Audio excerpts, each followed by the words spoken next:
दोस्तों आज की ये सच्ची कहानी सुनने के बाद आपको गर्व होगा कि आप एक भारतीय हैं। ये कहानी है ऑपरेशन होप ऑर्गेनाइजेशन के फाउंडर जॉन होप ब्रायंट की, जो उस वक्त इंडिया में थे और एक यूनिवर्सिटी में लीडरशिप की ट्रेनिंग दे रहे थे। और वो एक झुग्गी झोपड़ी वाला इलाका था। जब जॉन वापस उस होटल में आए जिसमें वो ठहरे हुए थे, तो उन्हें एहसास हुआ कि उनके पास उनका वॉलेट नहीं है। उसने होटल रिसेप्शन में कॉल किया और कहा कि क्या आप वो गाड़ी वापस बुला सकते हैं, उसके पास मेरा वॉलेट है। होटल वालों ने जवाब दिया कि माफ करना सर, वो एक टैक्सी थी, पर हम कोशिश करते हैं। उन्होंने टैक्सी कंपनी को कॉल करने की कोशिश की, लेकिन किसी ने भी जवाब नहीं दिया। होटल वालों ने बार बार टैक्सी कंपनी को कॉल किया, लेकिन उन्हें कोई जवाब नहीं मिला। जॉन परेशान हो गए और सबको बुरा बोलने लगे। वो सबके बारे में गलत सोचने लगे। उन्हें लग रहा था कि उनका वॉलेट चोरी हो चुका है, जिसे कोई वापस देने नहीं आएगा। 11 बजे के करीब होटल वालों ने कॉल करके कहा कि हम अभी भी ट्राई कर रहे हैं, लेकिन टैक्सी ड्राइवर का फोन नहीं लग रहा है। रात के करीब 2 बजे होटल वालों ने वापस कॉल किया और कहा कि टैक्सी ड्राइवर ने फोन उठा लिया है, उसका फोन बंद था, वो आपका वॉलेट लेकर होटल आ रहा है। जॉन तैयार होकर तुरंत नीचे आते हैं और जब उस टैक्सी वाले से अपना वॉलेट लेते हैं तो वो देखते हैं कि उनका पासपोर्ट, उनके पैसे, उनका क्रेडिट कार्ड सब कुछ वैसा का वैसा ही था जैसा उन्होंने रखा था। उन्होंने देखा कि वॉलेट में $70 कैश थे।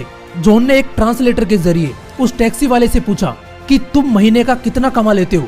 तो टैक्सी ड्राइवर ने कहा कि करीब 2500 रुपए, जो कि उस वक्त $70 के बराबर थे। जॉन ने अपने वॉलेट से वो $70 निकाले और टैक्सी ड्राइवर की ओर हाथ बढ़ाते हुए कहा, ये आप रख लीजिए, समझना ये मेरा धन्यवाद करने का तरीका है। लेकिन टैक्सी ड्राइवर ने लेने से मना कर दिया। जॉन को लगा कि शायद उसे समझ नहीं आया कि मैं क्या कहना चाहता हूँ। उसने वापस कहा कि मैं आपको आपके 1 महीने की कमाई दे रहा हूँ, मैं आपको धन्यवाद देना चाहता हूँ, मैं आपको पैसे देने की बात कर रहा हूँ। लेकिन टैक्सी वाले ने फिर से मना कर दिया कि मुझे नहीं चाहिए, और कहा कि मैं आपका वॉलेट इसलिए नहीं लाया कि मुझे कोई इनाम चाहिए था, मैं आपका वॉलेट इसलिए लाया क्योंकि ये आपका है। जॉन ने टैक्सी ड्राइवर से कहा कि बताओ मैं आपका शुक्रिया करने के लिए क्या कर सकता हूँ। तो उस टैक्सी ड्राइवर ने कहा कि अगली बार जब आप भारत आओ तो मेरे घर आना और चाय पीना। दोस्तों इस घटना के बाद जॉन होप ब्रायंट ये स्टोरी शेयर करते हुए कहते हैं कि अगर मैंने ये वॉलेट न्यूयॉर्क शहर की किसी टैक्सी में खो दिया होता या फिर दुनिया के किसी भी बड़े शहर में खो दिया होता तो शायद ये मुझे वापस नहीं मिलता, लेकिन वो भारत का एक झुग्गी झोपड़ी वाला इलाका था।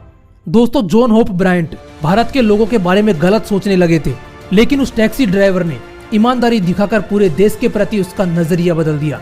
दोस्तों इंसानियत और ईमानदारी आज भी जिंदा है, उसे मरने मत देना। जय हिंद, वंदे मातरम।